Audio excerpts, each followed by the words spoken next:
Here we have this right triangle. We're trying to find theta over here. Here's our right angle. So let's label our sides. Across from the right angle, this has to be your hypotenuse, not an option. Always across from wherever the right angle is in the triangle.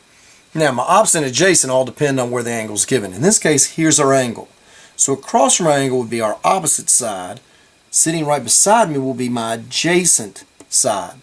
So in this case, you and I know we're using the adjacent and the hypotenuse. Those are the two that we're going to be using with our trig functions.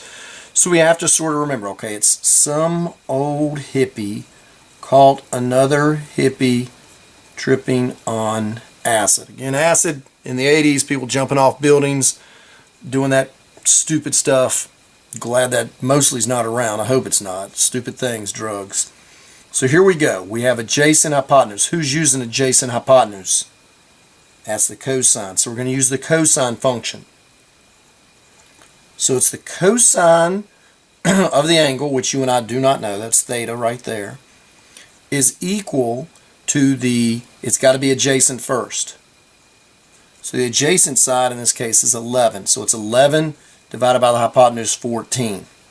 Now, we could sit here and type in cosine of 25 and see if it comes out to be close to whatever this is as a decimal and go forward from there, but that would take forever.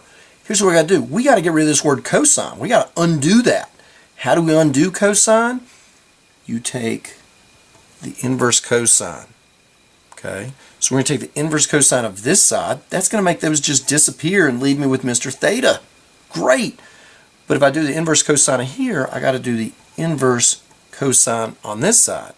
So here's what I have. I have theta is equal to the inverse cosine of 11/14. I put my calculator in degree mode and I simply type this in, and it's going to give me my angle measurement, which in this case is going to tell me, hey, your angle, theta in this case, is about 38.2 degrees. That's about 38.2 is that angle opening, is what it's going to have to be. There we go. Triangle 1. Nice and simple as long as you just follow the functions, use the right one, use the right trig function, and then just be careful with what you're doing and enter your numbers correctly on your calculator.